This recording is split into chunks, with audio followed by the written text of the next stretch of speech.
When you are leading your team, you don't want to send a message saying, where are you in this process? Because more often than not, it is not a team problem. It is not the person you've hired, their problem. It's quite actually the opposite. It is a systems problem. And I see this so often in the podcast space because we are creative. We are creating something that we want to put out into the world. And oftentimes it can be a little challenging to lead a team.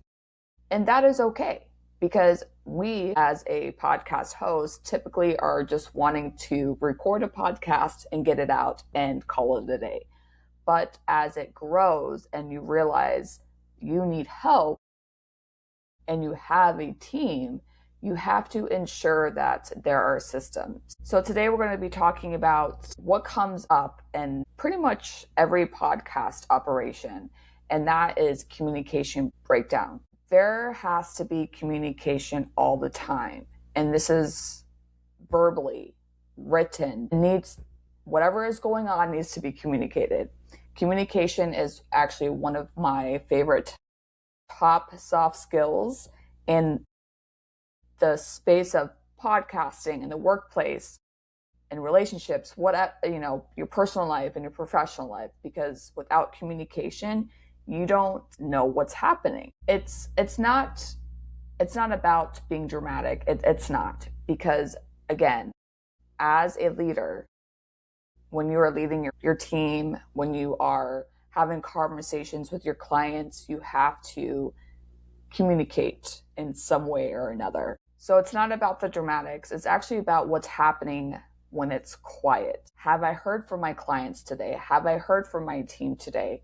Why is it so quiet? And sometimes you wonder, the kind where your editor doesn't know if they should be waiting on audio or waiting on approval. The kind where you find yourself saying the same thing so many times in a Slack message because nothing is written down anywhere. I've been in spaces where there's so much communication going on in Slack, and that can become so overwhelming. And that's why you need to have a Google Doc, a project management tool, somewhere where all your information is housed so that somebody on your team can look back on and say, there's the answer to my question. So you don't have to feel like you're answering the same questions over and over again. And unfortunately, I see this happen quite often when these systems are not set up. They're nothing. You can start so simple. It doesn't have to be this big thing all at once. And this is a lot. These questions come up often when people are saying they want to hire, but they're not sure what to do. We have to start with the operations. We have to start with the back end and making sure that things are set up so the people that are in your space succeed. The real reason why teams don't know the next steps, it's rarely a motivation issue. I've been on teams and I've been so motivated to work, but there's nothing given. There's nothing like, this is how you do your task. There's no training, nothing. You just kind of jump in and you're waiting. You're waiting for somebody to hand over the work to you. Yes, you can ask, like somebody on your team, if they're waiting for work, they can ask. But as a leader, if you're running a business, you are so busy with other things, you necessarily don't have the time to keep asking. You don't have the time to keep answering those questions. So this is why you need to make sure that you have those systems set in place. They feel like they're doing their job, but something is unclear because the production timeline was never made visible to them. You want to walk through what it looks like, where the workflow lives. It should not live in your head. It needs to come out on a doc so your team can actually understand what is going on with your show. Because if this does not happen, this is going to create so many problems from the start. And then down the line, people will start leaving. They're not feeling as they're valued. They don't feel like they're being seen. So this is going to cause a lot of friction with everything that's going on. And then now you're left stranded, and now you have to edit, and now you have to write the show notes, and you have to do all these things. And it's just this big chaotic fire that you don't want to be in. So yes, the production timeline is obvious to you, but it's not obvious to anyone else. You don't want to send a message to somebody on your team and say, check in with me when you're done. That is not a system. The way I want to set things up, and I would hope that you set these up in a similar way, whatever works for your podcast and your business, is to have a production checklist, an outline goes at the top. Record, write show notes, edit show notes, and so on. And then when somebody is done, and those tasks need to be delegated to whoever is doing that task. So when they check off that task on their due date, you can see in the Google Doc, in a project management tool, that it is done. Not having to send a message saying, just let me know when it's done, because that can cause a lot of friction as well.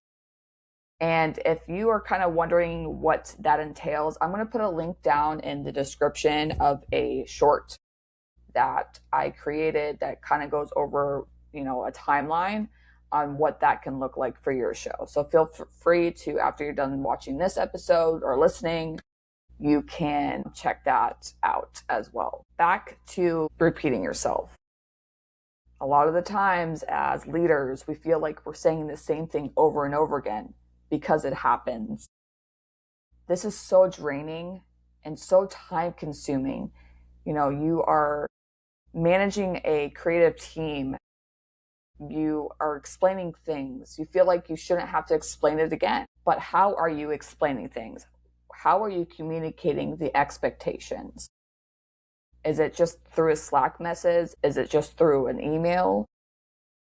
If so, we have to go back to the basics and create those standard operating procedures to make sure that everything is laid out step by step, all the resources. You have to document everything, because when there's no reference point, you're going to keep answering the same questions over and over again,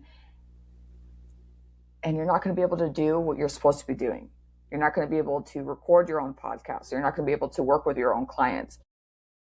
You got to step on the brake and just kind of step back and get what you're supposed to get done so your team can succeed in the role that you hired them for. Because you've hired somebody for a reason, right? So you want the help, but you have to kind of learn a new skill. I know it's difficult because when you are creating your show and running a business, you know that your skills are there and management is not your strong suit, and that is okay.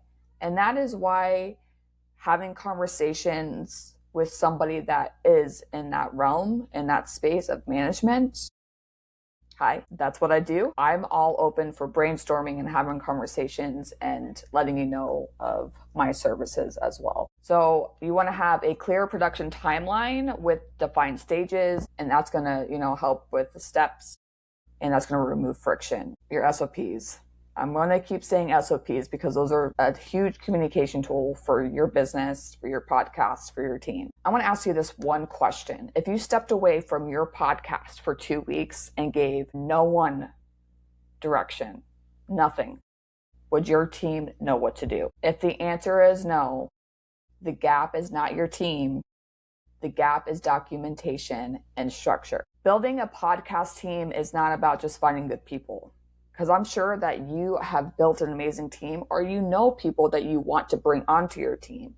It's about creating an environment where people can do good work, and that requires clarity. When your systems are able to communicate, you don't have to.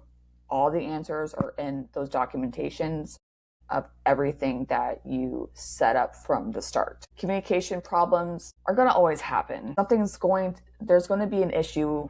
No matter what you do, you can still have everything set up, but you want to make sure that if something is missed, you have a conversation with the person that is doing that task and say, hey, what is going on? What can I do to help you succeed in this role? And listen to their feedback and take action on that, because that's going to help you set up a clear system, with better deadlines, with better defined roles, and that's going to reduce the friction and the constant back and forth. If you're sitting here right now, listening, watching, and you're thinking, this is exactly what's happening with me right now with my show and my business, and I'm ready to, put an end to all the friction and make things better, let's have a conversation.